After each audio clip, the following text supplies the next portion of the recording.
Hello and welcome to my second video. This time I'm gonna talk to you about a debate that I saw yesterday. It was a debate between my good friend Yoni Assia and a very famous Bitcoin maximalist, Udi Wertheimer. And in this debate, they were talking about different things, and I felt like I had a lot to say. So I decided to take, the key point made in the debate and essentially say a few things about each one of them. So let's start. So in the beginning of the debate, essentially they try to define what Bitcoin maximalism is. The idea of Bitcoin maximalism, I think they pretty much agree, is that the Bitcoin maximalists believe that blockchain is only useful for Bitcoin, and other uses of blockchain is essentially useless or centralized. Now, before we get to the first segment, Yoni claims that maximalists think that any other coin which is not Bitcoin is a shitcoin. And Udi asks him a question about it, and I think Yoni has a good answer. What's the difference between a shitcoin and a stock? Or utility? So we can go through them and see if there's utility. Now, there is no real need to go through all of them and see if there is a utility. We can just go through one of them and see if there's a utility. So let's, for example, talk about, payment as a use case. If you saw my premium video on my channel, the crypto market analysis, I talk a lot about why Bitcoin payments or payment using Bitcoin is not happening. And basically, to sum it up, it's because Bitcoin is a speculative asset. That's what it is. It is essentially becoming, because it's the most popular pair in crypto, it's like the NASDAQ of crypto. People just invest in Bitcoin, and whatever goes up, it will affect Bitcoin. So when Ethereum went up 200x, Bitcoin went up 20x. So it's like the safe bet on the entire crypto industry, because whatever works, you're going to be part of that, and you're going to have some gains if something good happens in crypto. And who want to pay with this NASDAQ ETF? It's just not going to work. This is a whole different use case. Again, I talk a lot about it in my crypto market analysis. But this is why we have stable coins. And with stable coins, when I pay, I don't regret paying with stable coins. It's not like, oh my God, I shouldn't have bought that because the price went up, or I'm not getting any joy by spending a stable coin and if the price goes down, because it just remains stable. There's no additional risks for the businesses. The rates changing, no need to hedge. And I think the living proof that a stable coin is useful is Tether, because even though people have a lot of concerns about Tether, we still see it as one of the most used cryptocurrency out there. Now, MakerDAO actually solved that using a token. And this is a very good example for a utility in the token, because MakerDAO were able, with their MakerDAO token, to actually create a stable coin that is called DAI, D-A-I. What is the utility? Let's discuss that. So the first thing is that they're setting the interest rate. The maker holder, they can determine the interest rate through voting.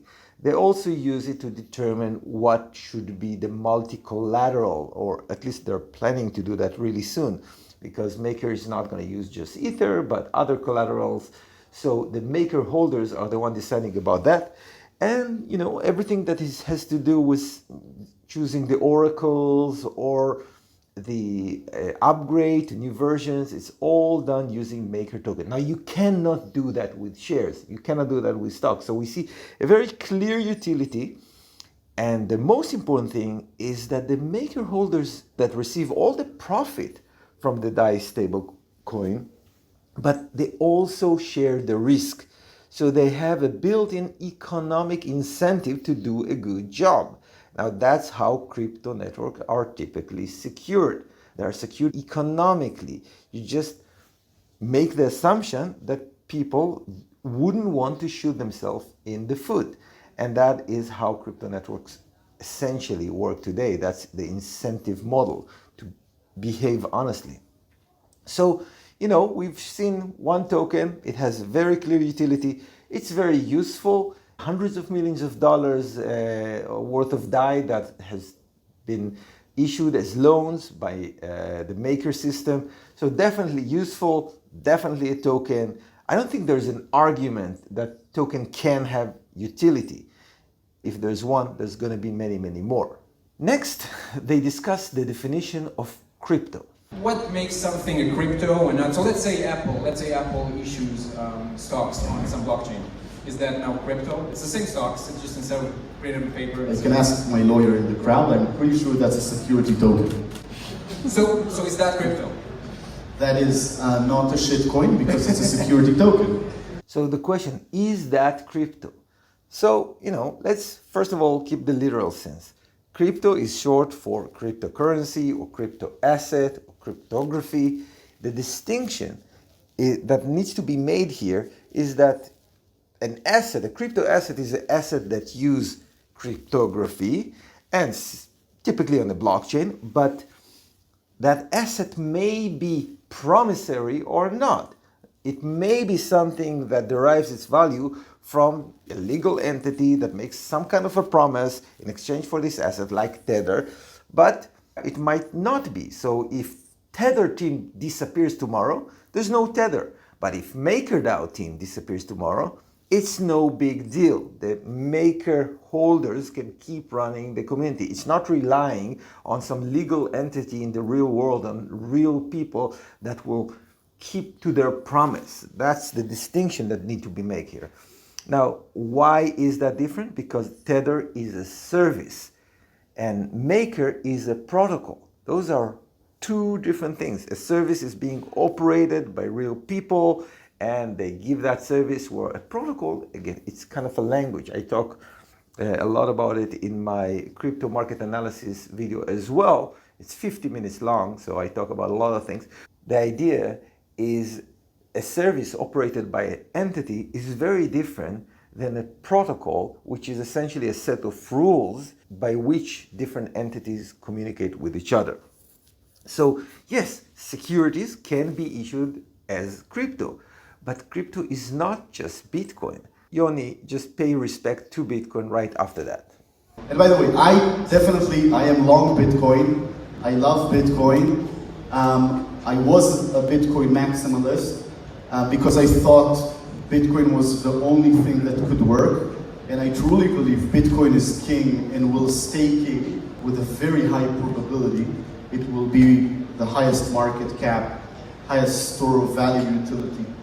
So Yoni mentioned store of value. Now, I hear those three words all the time. Store of value, Bitcoin is a store of value. I have to tell you that I have a little problem with it. I mean, if you look at the Bernard Liatar talks, who used to be the president of our foundation, may he rest in peace, he was talking about how they teach in university about money. And they say, of course, the three famous thing that money is medium of exchange, it's unit of account, and it's a store of value.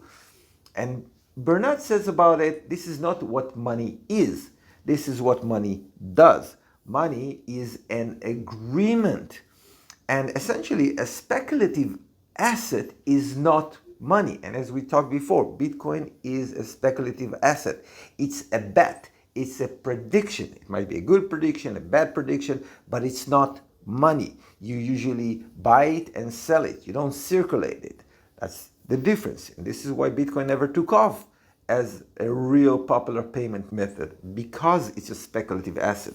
Even gold, that everyone likes to quote as a store of value, is becoming, I think, over the years, a speculative asset. You probably speculate with gold that the entire markets will crash and fall and the entire financial system will just fail.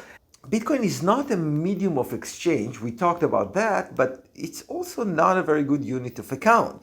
It's a unit of account that the unit changes every day. It's like having a meter change every day. It's not useful as that.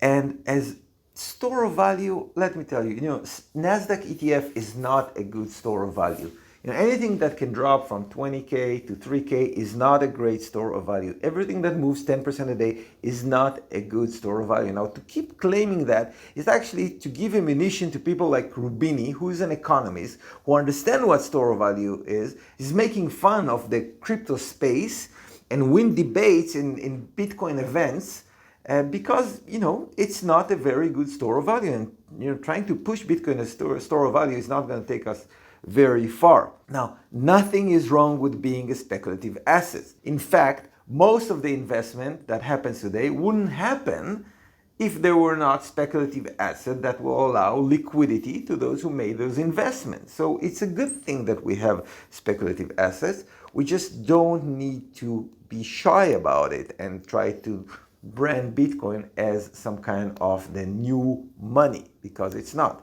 Now, ETFs specifically, as I said, Bitcoin function as a crypto space ETF. ETFs are the most popular investment vehicle in the world. And the reason is that many people, they don't know the details of each company, each project, each technology, but making a general bet on the space is something very popular. And we see Bitcoin popularity exploding as well, people making general bets on the market, but it's not money. To conclude, Bitcoin is a bad store of value, but it's a great crypto index. That would be my contention, I guess. I guess the reason I think that Bitcoin is great and the others are not is because it seems like the only thing they have in common is that they all use a blockchain. But other than that, they don't share any of the advantages of Bitcoin. So here Udi talks about why Bitcoin is great and the others are not. And the only thing that is coming to them is that they use the blockchain, but really Bitcoin is the only good one. No. So here's the thing. Blockchain is their advantage. They don't need to have another advantage. Blockchain is a huge advantage. If the internet protocols are a set of rules that are for transferring information through space, then blockchain protocols are a set of rules for storing information through time. Storing through time, sending through space. It's like the difference between talking and writing. That's a huge difference. It's like the difference between your network and your database. We had centralized services like AOL before the internet protocols. We had centralized services like PayPal before the blockchain protocols. Those protocols enable to establish the same kind of service that was provided by a centralized service using a set of rules.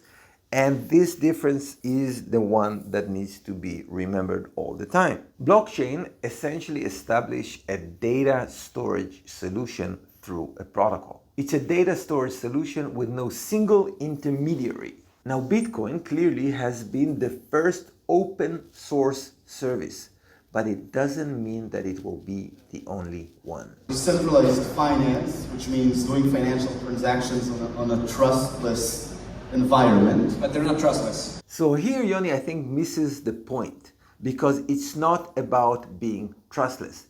It's about disintermediation. That is what protocols do. Exactly like the example discussed before, when you can do the same thing without an intermediary. To do anything involving complex technology, you'll need to trust some people. We don't all look into the technology, so obviously you need to trust that the technology is safe, that it's tested, that it's audited. It always involves trust. You cannot use technology without some level of trust. Intermediary definition from Google, and I'm quoting, is a person who acts as a link between people in order to try to bring about an agreement or reconciliation. That's an intermediary. What Bitcoin is enabling is digital value transfer without intermediary. Decentralized finance enables many other things without intermediary. For example, a disintermediate Tether would be DAI and Maker, which adds as a bonus disintermediated leverage trading. This is what you can do with Maker. You can leverage your ETH position, or you can hold a stablecoin, which is useful for commerce as money. A disintermediated shapeshift would be something like the Banco protocol. You do the same. You don't need intermediary in the middle in order to facilitate the transaction. Another bonus of that is that you have a disintermediated market making. It's the supply side, if you will, of the bank or protocol. Disintermediated loans would be compound, and disintermediated synthetic assets would be synthetics. Disintermediation is the result of using a protocol rather than a service. When you use a service, you have an intermediary. When you have a protocol, everyone can talk to everyone, therefore you don't need an intermediary. Now, smart contracts essentially implements new protocols on the blockchain. That's the smart thing about smart contracts. You can program new protocols that now anyone can use, anyone understand the set of rules if they read a smart contract, and this is establishing essentially a new set of rules, implementing a new type of protocols that allows you to do stuff that used to require intermediary without requiring one. To conclude, trustlessness is a distraction to the real value of blockchain, which is disintermediation. So you can use the Ethereum blockchain to transact with people you don't know, and for that purpose, you don't need to neither really trust Ethereum Foundation or Ethereum developers. You don't trust them, but you always trust someone. There's always, with any one of these projects, you always have someone you're trusting. So maybe you trust the oracles that operate the exchange, maybe you trust the developers who can change things, but you're always trusting someone. Well, Bitcoin also requires trusting in someone. For example, you need to trust Bitcoin developers and the auditors that monitor the code, because if they did a bad job, there could be an exploit in the code. I need to trust my wallet's developers and auditors. And I probably need to trust the mining pools not to conspire for a 51% attack. But it's not really trust, is it? I mean, why do we trust them? We don't know them. We trust them because they have economic incentive to behave. Trust is really required when there is an upside from breaking it. If I give my friends $1,000 and I tell him, look, I need you to bring it back to me tomorrow, then I need to trust him because he has an upside from not bringing me back the $1,000. But trusting someone not to shoot himself in the foot is not really trust.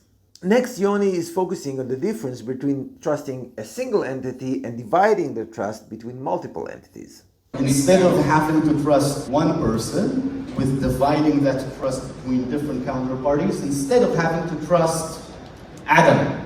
There is, for each component, there's always a central point of failure. And you're right that, okay, so we have competition, we can choose, and that's useful too. But how is that different from me being able to choose between eToro and Bitstamp and Kraken and, distribute my risk between them? So I think because I trust that the internet will continue to work. So Udi raised the question, how is it different from choosing a provider?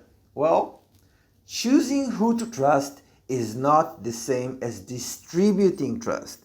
Choosing who to trust is the legacy method of trust, that you have many organizations and you can choose specific bank, specific custodian. That's how we used to do things. But in the crypto age, we have stuff like multisig, even in Bitcoin. And it creates a situation where you don't need to trust a single party. You can actually trust a set of parties and hope that they will not all together collude and conspire to betray your trust. So that's a big deal. That's a big difference. Distributing trust to multiple parties is actually very useful. For example, Maker is not using a single oracle, it's using a set of oracle and has a medianizer contract. So if one or more oracles actually fail and provide the wrong price, maybe they were hacked, who knows, it's still not hurting the system. You need to compromise the majority of the oracles in order to get the wrong price in the Maker smart contract system. Yoni goes on to describe the overhead of establishing trust relationships. And in finance, because what we do in general in eToro is also a lot of traditional finance, it's really, really hard. You build a lot of relationships with centralized entities, and it's really hard to build those relationships across time. Open bank accounts that's significant, connect to exchanges in the real world, to central clearings. It's very hard. So for example, in DeFi, we have now, I don't know, 10, a dozen, maybe more standards and ideas. So it's not a standard, it's multiple protocols already, even when it's tiny, right? It's not really, it's very small right now. So already we have multiple competing standards. I don't see any reason to think that just because we're using a blockchain, we'll suddenly have the standards between everyone and everything will be easier. It doesn't seem like that for now. Okay, so let's talk about those multiple protocols. There is $500 million locked in decentralized finance according to DeFi polls. Now, $8 million of that is Bitcoin Lightning Network payment channel. Well, maybe that is tiny, but $500 million is not tiny. Now, what Udi misses is that the standard they're all using is that they're all using the same blockchain and they're all using ERC20. That's a standard that is very useful for decentralized finance solutions. So let's take an example. So users can deposit Ether and get a loan in DAI using the Maker system. And then they can use Bancor to take those DAIs and convert them back to Ether. Therefore, they're now leveraging their Ether position. And then they can deposit some of the DAI in Compound and take a loan in Augur in order to short Augur. Now they used multiple services, all interoperable, because they use the same standard. They use the same blockchain and they use the same ERC20. If you cannot see the value in that, I don't know what will prove it to you.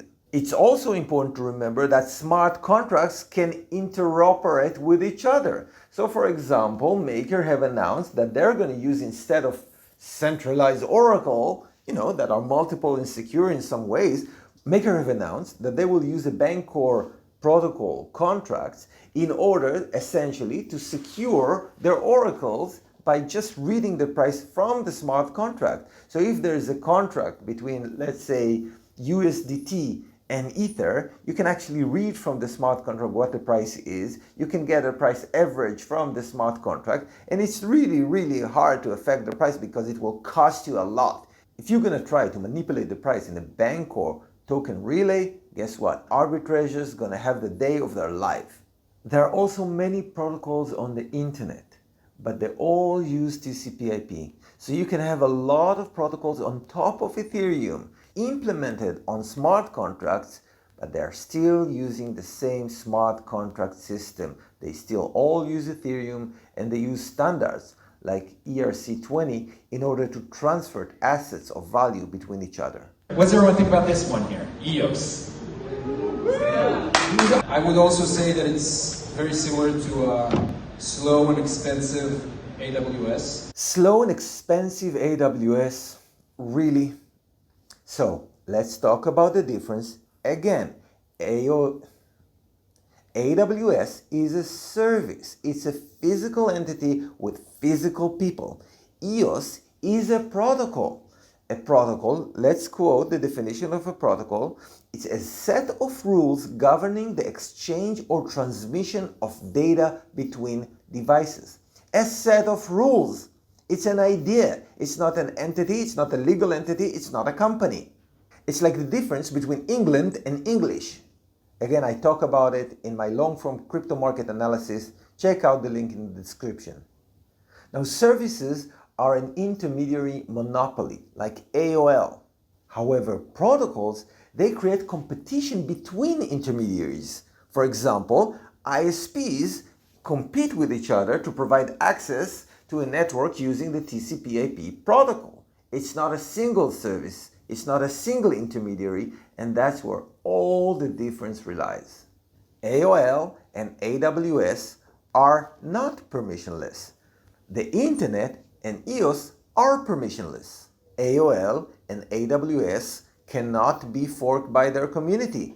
The internet protocols and EOS can be forked because they are a set of rules. They are an agreement. I don't think anyone in the world right now is long on Ethereum as a platform because everyone who's involved is planning to replace it with Ethereum 2.0. So basically, no one thinks that Ethereum is going to stick around. Really? I mean, I'm not sure if this is sophism or stupidity, but doesn't Udi knows that it will be the same token? When we're talking about shorting, we're not talking about The technology, we're talking about the token. If the token is going to have an upgraded technology, that's a good thing. In a way, Lightning is not so different than Bitcoin 2.0.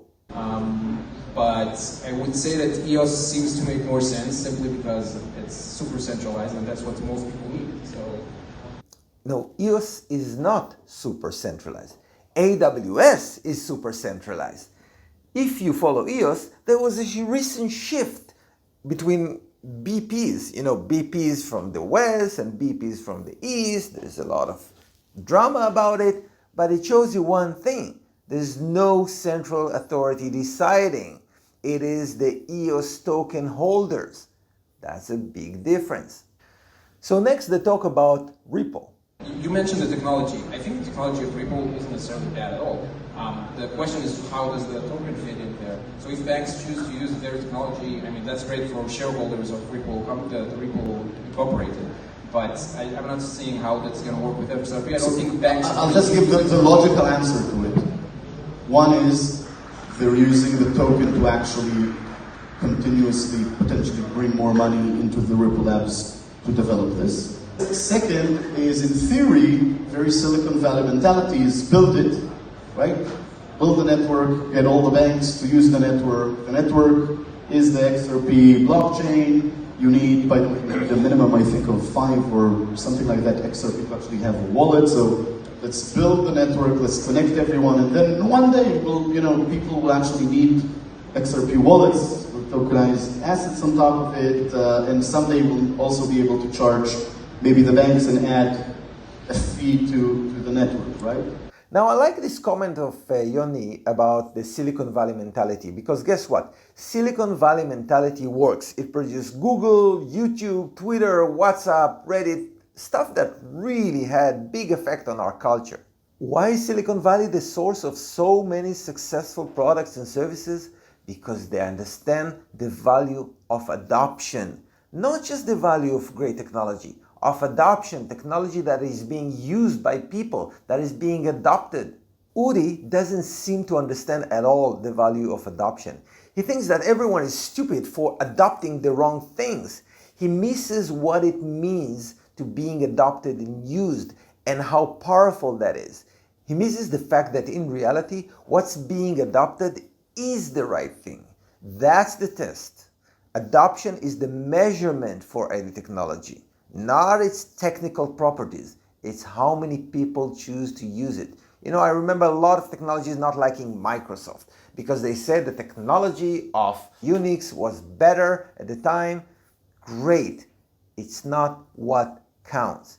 What counts is what people adopted. This is the technology that pushes the world forward when it's adopted. This is the test. This is the measurement. I also talk a lot about adoption as being the important measurement in my crypto market analysis.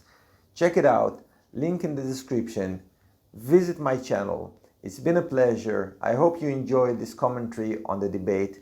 I'm planning to invite Udi for an interview on my channel. That would give him some food for thought and maybe he can think of good answers to all my comments here.